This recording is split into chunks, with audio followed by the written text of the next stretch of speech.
त्याचा धंदा काय? चोरी करणं. आपला धंदा काय? दिन रजनी हाची धंदा गोविंदाचे पवाडे. आपला धंदा हाच. संकट येऊ दे, पोराच्या परीक्षेत त्याला यश मिळू दे, अपयश मिळू दे, आपण आपली उपासना थांबवत नाही. का? धंदा आहे तो आपला नामस्मरणाचा. बरं, कीर्तन करून पाकिट मिळवण्याचा धंदा जाऊन दे, करायचे ते करतात, आपल्याला त्याची काय देणं नाही, मला काय करायचंय. दिन रजनी हाची धंदा गोविंदाचे पवाडे. असं जेव्हा होतं ना, तेव्हा निष्ठा बघून देव कुठल्याच भक्ताची, माणसाची नव्हे नव्हे चोराची पण परमेश्वर उपेक्षा करत नाही. त्यालाही दर्शन देतो. कसं? एक चोर होता, तो वाटेने चालला होता, त्याला गर्दी दिसते. बरं, गर्दी अशीच गर्दी दिसते. तिथं भागवत कथा सुरू असते आणि त्या भागवत कथेमध्ये ते भागवत कथाकार देवाचं वर्णन करत असतात. देव कसा सुंदर आहे, देव किती श्रीमंत आहे, त्याच्या अंगात किती सुंदर सुंदर दागिने आहेत, तो कसा श्रीमंत नंदनवनात असलेला राहतो, तो यशोदेचा पुत्र आहे, त्याला काहीच कमी नाही. ऐका, यश श्री औदार्य ज्ञान वैराग्य ऐश्वर्य हे साही गुणवर्य वसती जेथ. अरे किती आहे त्याच्याकडे, षड्गुण ऐश्वर्य संपन्न असा श्रीकृष्ण भगवंत त्याचं वर्णन भागवताचार्य करत होते. आणि त्या चोराला कळलं. काय कळलं? अरे ते बुवा येतात तिथं, ते सांगतायत. काय सांगतायत? एक असा माणूस आहे म्हणे, त्याच्याकडे भरपूर सोनं आहे, तो राहतो कुठं? यमुनेच्या तीरावरती गायी चारायला येतो म्हणे त्या वनात. त्याच्या डोक्यात जे मयूर मुकुट आहे ते पण रत्नजडित आहे. त्या चोराला हाव निर्माण होते की हा माणूस आपल्याला भेटला ना तर बास, काही करायची इच्छा नाही नंतर होणार. त्याची बासरी पण कसली छान अशी रत्नजडित. इतका श्रीमंत माणूस आहे तो. त्या बुवांना तो धरतो आणि काय सांगतो? त्या कथा करून आल्यानंतर तुमच्या पदरात ज्या गाठोड्यात जे पडलंय ना ते मला द्या. पण त्याला काय माहिती, आम्ही द्वादशी सेवा मंडळाचे आहोत म्हणून काहीच नाही आमच्या गाठोड्यात, काहीच नाही. कारण जमवून अन्न आमच्या रक्तात नाही, सगळ्या वारकऱ्यांच्या. बरं, फक्त द्वादशीच नाही, सगळ्या वारकऱ्यांच्या रक्तात ते नाहीये. तो म्हटला, बाबा रे चोरा, तू आलायस माझ्याकडे बरोबर आहे, पण तुला मी काहीच देऊ शकत नाही. बघ माझ्याकडे काहीच नाहीये. मग तुम्ही जे मगाशी कथेत वर्णन केलं ना की तो माणूस असा दिसतो तसा दिसतो, असा सगळं सोने अलंकाराने मडलेला आहे, नटलेला आहे, तो माणूस कुठे राहतो त्याचा मला पत्ता तुम्ही द्याल. त्या भागवताचार्याला काय वाटतं, मरू दे, ह्याला सांगतो काहीतरी, माझी सुटका करून घेतो. म्हणून तो भागवताचार्य काय म्हणतो, अरे जो माणसाचं मी वर्णन केलं तो माणूस ना यमुनेच्या तीरावरती गायी चारायला येतो. तू तिथे जा, त्या वनात जा, तिथे तो तुला भेटेल. बस, संतांची पायी हा माझा विश्वास, सर्व भावे दास झालो त्यांचा. माणसांचा विश्वास संतांच्या पायावर असतो आहे आणि असाच राहणार आहे. तर त्यानं त्या माणसाच्या बोलण्यावर विश्वास ठेवला आणि तो स्वतःचा रस्ता करायला लागला. मस्त छान यमुनेच्या तीरावर गेला. घनदाट अरण्य होतं, सगळीकडं जाळ्या, सगळीकडे वृक्ष मोठे मोठे वाढलेले होते. पण तो सोनं धारण केलेला माणूस मला भेटायला पाहिजे, त्या आशेनं तो गेला आणि शोधू लागला. 5-6 दिवस झाले, बिचारा उपवासी चोर होता, मनात भाव ठेवला काय, तो माणूस मला भेटायला पाहिजे. 7-8 दिवस झाले, देवाला दया आली. त्याला वाटलं, अरे रे रे रे, चोर असून सुद्धा माझ्या अंगावर जे सोनं आहे ना ते मिळवण्यासाठी हा करतोय काहीतरी प्रयत्न. आपण जाऊ जरा त्याच्या समोर. तिष्ठे भावभक्ती देखोनिया. देव भाव बघतो बरं मनातला. का? कारण त्याने कधीच कोणाची उपेक्षा केली नाही. चोर असा, डाकू असा, तुम्ही कसेही असा, देव स्वीकारतो. तर तो चोर 7-8 दिवस भुकेला, सगळीकडे देवाला शोधत होता. त्याला माहित नाही की हा माणूस कोण आहे. अखेर देवाला दया आली, देवाला दया आली आणि तो प्रकट झाला. आणि तो असाच थकलेला, भागलेला, शेणलेला तिथे निश्चित पडला होता. समोर काहीतरी छान असं. देव जेव्हा समोर येतो ना, मग तो स्वप्नात असू दे, जागृत अवस्थेत असू दे किंवा कसाही असू दे, त्याच्या आजूबाजूला ना असा लख प्रकाश असतो, लख प्रकाश. कमरेपर्यंतच त्याचं पितांबर असतं, पिवळं पितांबर, आणि तेही असं एकदम सोनेरी रंगात चमकत असतं. आणि देव फक्त आपल्याला बघत असतो आणि आपल्या दिशेकडे धावत येतो. देव असा दिसतो, जेव्हा केव्हा दिसतो ना तेव्हा हा सगळ्यांना दिसला पाहिजे. यासाठी हा देह आहे, इहलोकीचा हा देह देव इच्छिता ती पाहे. बाबांनो, संत पण सांगतात हा देह जोवर आपल्याकडे आहे ना, एकच संधी रे शेवटची, देवाला मिळवण्याची ही शेवटची संधी आहे.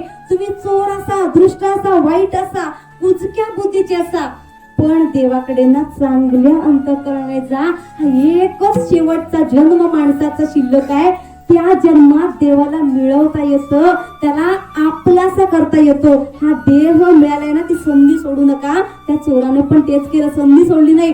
आणि त्याच्यासमोर तो देव लख प्रकाशमान, त्याचं तेज पण सोन्याचं होतं हो, इतका पिवळा धम्मक समोर प्रकाश घेऊन देव आला. आणि यानं काय केलं, त्या चोरानं देवाच्या दिशेनं अशी वेगानं धाव घेतली, त्या देवावर झडपच घातली. त्या देवाने म्हटलं, बाबा थांब थांब, मला सांग कोण आहेस तू.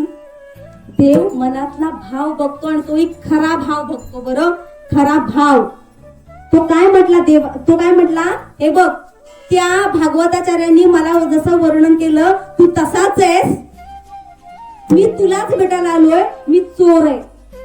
देव म्हणतो, अच्छा तू चोर आहेस, मग काय बरं हवंय तुला. हे बघ, मला दुसरं काय नको, तुझ्या अंगावर जे सगळे सोन्याचे दागिने आहेत ना, ते मी हे पुढ्याचा उपर्ण केलं, त्यात टाक आणि जा इकडनं.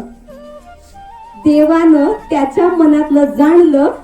खरं बोललं ना, खरं की गुन्हे माफ होतात. चुकतं कुठं आपण खोटं बोलतो, एक नाही 10 खोटं बोलतो, म्हणून देव आपल्याला भेटत नाही. आपण जप करतो 100,000, पण मन घाणेरडं चंगाळ असतं, अस्वच्छ असतं, गोड नसतं, भावपूर्ण अंतःकरणाने त्याला आपण आवडत नाही, म्हणून देव आपल्या समोर येत नाही. चोराच्या सुद्धा देव समोर आला का, तो खरं बोलला. काय, मी चोर आहे, मला तुझ्या अंगावरचे दागिने पाहिजेत, विषय संपला, चल काढ दे. त्या देवानं काढले दागिने. बाबा घे, ही धन घे म्हणे माझ्याकडचं, तुझा नातू पण तू पण खाईल बसून, एवढं तुला दिलंय आता मी, आणि जा तू. आणि देव अंतर्धान पावले तिथून. आणि त्याच काय आहे ना, चोर जरी असला ना तरी इमानी होता तो, इमानी. त्याला काय वाटलं, मला एवढं मोठं घाबाड दिलंय, सोनं आलंय, त्या बुवांनी जर मला सांगितलं नसतं तर हा मला माणूस भेटला नसता, यातला काहीतरी भाग त्याला द्यायला आपण जाऊया. म्हणून तो चोर त्या भागवताचार्यांना ज्यांनी देवाचं वर्णन केलं त्यांच्याकडे तो गेला आणि म्हणाला, हे बघा, तुम्ही ज्या माणसाचं वर्णन केलं तो माणूस मला भेटला होता. आधी त्या भागवताचार्याच्या पायाखाली जमीन सरकली. अरे बाबा, त्याने कधी शेवटचं दर्शन तुकोपर्यंत दिलं होतं. भरपूर काळ संपून गेला, देव परत आला नाहीये कोणाला दिसायला. तुला दिसला, मेल्या चोर ना रे तू, तुला कसं काय दिसला. अहो हे बघा दागिने. देवाचे दागिने बघून त्यालाही कळलं हे साधे सुधे दागिने नाहीत, स्वतः देवाच्या अंगावरचे आहेत. त्या सोन्याला गंध पण तितकाच सुगंधित होता. त्याला वाटलं, मला सांग ना, हा तुला कुठे भेटला होता. अहो महाराज, तुम्हीच मला पत्ता सांगितलं, तिथंच तो भेटला, मला घेऊन चल ना तिथं, मला पण त्याचं दर्शन घडव ना. का हो, का दर्शन घडवू, तो माणूस आहे, त्याच्या अंगात सोनं घेतलं, विषय संपला. नाही रे नाही बेड्या, तो प्रत्यक्ष भगवान श्रीकृष्ण होता ज्याने तुला दर्शन दिलं. अच्छा, तो देव होता, मला ठाऊकच नाही. तो त्या बुवांना घेऊन गेला त्या यमुनेच्या तीरावरती आणि सांगितलं, देवा मला तू यांच्यामुळे भेटलास, यांना दर्शन दे की रे, यांना दर्शन दे. भावपूर्ण अंतःकरणानं काया वाचा मने सगळं समर्पित करून तो चोर म्हटला, देवा येणार आहे समोर. आपणही देवाकडं ना लढीवाळ मागावं, लढीवाळ. देव कधी भाकरी भाजता भाजता आपल्या बाजूला येऊन बसेल आणि कधी कधी आपल्याला दिसेल, कधी कधी दिसणार नाही, हे आपल्यालाही ठाऊक नसतं. पण जो निष्ठा धरून मनात देवाचं नामस्मरण करतो ना, देव तिथं अवश्य येतो. आजही प्रत्येकाच्या मनात निष्ठा असतीने हाक मारली, देव येतो, सामर्थ्य देण्याच्या रूपात येतो. आपल्याकडे आलेल्या संकटात आपण धीरानं उभं राहतो, म्हणजे काय, देव येतो म्हणून. कितीही संकट येऊ दे, पोटचं पोर जरी देवानं नेलं, देवानं नाही, क्षमस्व, आपल्या प्रारब्धानं आपल्या आयुष्यात आलेली संकट देव कधीच देत नाही. देव कुणाचं वाईट करायला बसलेला नाहीये, कधीच बसलेला नाहीये. घेऊन या चक्र गधा, हाची धंदा करीतो, तो प्रारब्ध बदलण्याचं काम करत नाही, दुःख देण्याचं तर नाहीच नाही. आपण काय म्हणतो, मी देवाचं एवढं नाव घेतो, देव माझं कधीच चांगलं करत नाही. अरे देव कोणाचं चांगलं पण करत नाही, देव कोणाचं वाईटही करत नाही, आपल्या कर्मामुळे ते होतं.